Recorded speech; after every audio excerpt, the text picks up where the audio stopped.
जदि पूजा व्रत करुँच ताहले ये रेसिपीटा निश्चय ट्राए करूँ। बहुत सहज घरे तैयारी करेंगे।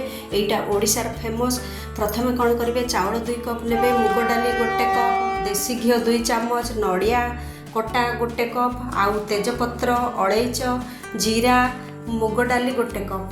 यहाँ कौन करेंगे, मुग डाली आ चाउल को मिसेक धोई ने, भल भाव धोई ने, धोई नहीं पानीटा पूरा निगाड़ी देवे। निगाड़ी देकी गोटे साइड रे रखिदेवे किछि टाइम। से कौन करेंगे, 1 चामच हलदी, जदि कलर थी भल कथा, ना 1 चामच हलदी पकई भल भाव गुड़ेकी किछि टाइम रखिदेवे। चाउल आ मुग डाली जमी भल भाव बतरी जीव।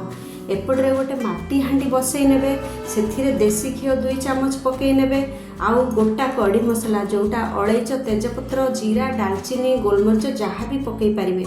पारे जदि ड्राई फ्रुट्स पकई पारे, किसमिश किंबा काजू।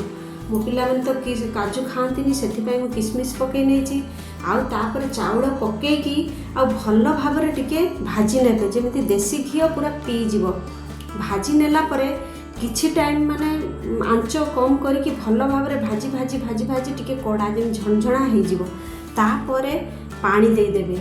पानी देला परे टिके भल भाव चलई ने। आउ लुण माने से हिसाब रे, चीनी तो निश्चय पकेबे, लुण से हिसाब रे पकेबे जेमति ता फ्लेवरटा चीनी रहइबो, लुणी अंशटा कम रहइबो। पकेकी भल भाव ढांकी देवे। टिके पानी मरीगला परे बाहर करके सेथिरे चीनी आ नड़िया पकई देकी भल भाव गोड़े दियंतु। गोड़े देकी पुणी ढांकण देकी ताकू 3-4 मिनिट से बांफ भितर सिझिबो, जमी पानी अंशटा खत्म हो। नड़िया फ्लेवरटा जमी टाणी नब, से भीतर तार फ्लेवर रहीजिवो।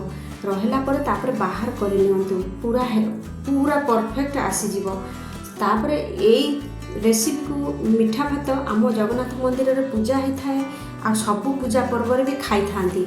आपको कौनसी तरकारी किंबा बिना पियाज रसुण तरकारी किंबा खट्टा सबुथिरे, घांट तरकारी सबुथिरे खाइबे। थरे ट्राए करंतु।